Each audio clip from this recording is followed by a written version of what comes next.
If the official story is true, and an astoundingly successful sneak attack from diabolical Muslims caught America totally off guard, then the White House surely must be highly motivated to turn heaven and earth, to use one of their own favorite cliches, to investigate the events of that day as quickly and thoroughly as possible.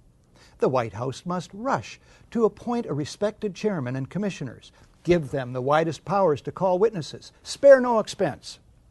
Except for the Reichstag fire, that's how it's usually done. 6 days after the sinking of the Titanic, a chairman is appointed to head an investigation. 9 days after Pearl Harbor, the first of 4 investigative commissions is struck. The JFK assassination, the Challenger disaster, 7 days each. How many days after 9/11 is it that President Bush names someone to head an investigation? This commission has been charged with a crucial task. Call it foot dragging. And then, who does Bush appoint? He appoints Henry Kissinger. Naming Kissinger sets a new standard for cynicism, or for being out of touch, or both. A New York Times editorial suggests the choice was to contain an investigation the White House long opposed. But Kissinger at least is an expert on the date September 11th. It was on that day in 1973 that the CIA-assisted overthrow of the democratically elected government of Chile takes place, masterminded by Kissinger for Richard Nixon. President Salvador Allende is murdered. In his 2001 book, The Trial of Henry Kissinger, Christopher Hitchens notes Kissinger as a crucial figure at all stages of this crime and cover-up. Now, this is in reference to a bloody and unnecessary Kissinger-driven episode in Indochina, which cost the lives of 64 U.S. servicemen. But it also sums up Kissinger's role in the bloody Chilean operation. The cover-up is as important as the crime. The White House tries to install Kissinger, an expert at cover-ups, to head the 9/11 investigation. After a universal backlash, Kissinger backs off. Bush then names, it's 431 days now, Thomas Kean and Lee Hamilton as co-chairmen. Kean's Azerbaijan oil connections and other conflicts of interest should make him ineligible from the outset. He earlier co-chairs the Homeland Security Project. Observers have noted that huge profits are to be made in the surveillance and security industries these days. The more alarmed the public, the bigger the profits. As for co-chair Lee Hamilton, Washington investigative journalist Joyce Lynn says he should be called Mr. Cover-Up. He is 0 for 4, she says, in finding any malfeasance in the 4 previous investigative commissions on which he served. These include the Iran-Contra affair and the October surprise, which denied Jimmy Carter the presidency. The White House chooses all the commissioners. Lynn calls them key insiders rife with conflicts of interest. The White House brazenly appoints as the executive director one Dr. Philip Zelikow, a right-wing Republican hawk deeply involved in the Bush circle, a member of the Bush-Cheney transition team, and a National Security Council advisor with Condoleezza Rice under Bush 1. The editor of Vanity Fair, Graydon Carter, sums it up. The Bush White House did everything in its power to derail an open inquiry.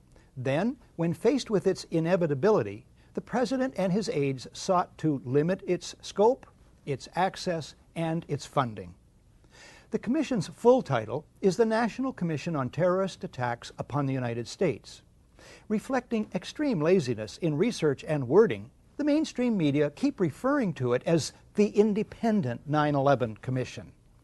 This commission was about as independent from White House control and manipulation as the abused prisoners at Abu Ghraib were from their jailers. Mandate. The commission itself says, we're not out to blame anyone. In other words, accountability is not part of the mandate. Budget. In January 2003, the Bush administration allots the commission $3 million. This compares to $5 million for a 1996 commission that looked into casino gambling, and $50 million each for the inquiries into the Columbia shuttle explosion and the Clintons' failed Whitewater deal. The dollar amount is later grudgingly raised but never exceeds $15 million. The White House releases only 25% of 11,000 documents requested. It blacks out portions of the released documents, resists requests that the administration officials testify under oath, and tries to rush the Commission's deadline. After a cat-and-mouse game, Bush and Cheney meet the Commission. But it is behind closed doors. They refuse to testify under oath. No tape recorders are allowed. No transcript is allowed. Bush makes no opening statement, and those taking notes must submit them to security personnel. All of this is what is called in law guilty demeanor. The behavior of the White House in relation to the Commission from start to finish only makes sense if the official story is a lie and the truth needs to be kept secret. The term whitewash doesn't do justice to the report of the 9/11 Commission. Omission-riddled inventive cover-up, maybe? The Commission finds that the ultimate reason the events of 9/11 took place was a failure of imagination. They ought to know. Imagination was something the Commission had in abundance. The Commission imagines U.S. intelligence received insufficient specific warnings of an impending event.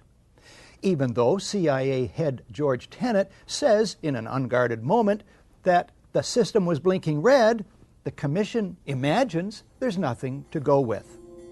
When we return, an American researcher on the number of published warnings.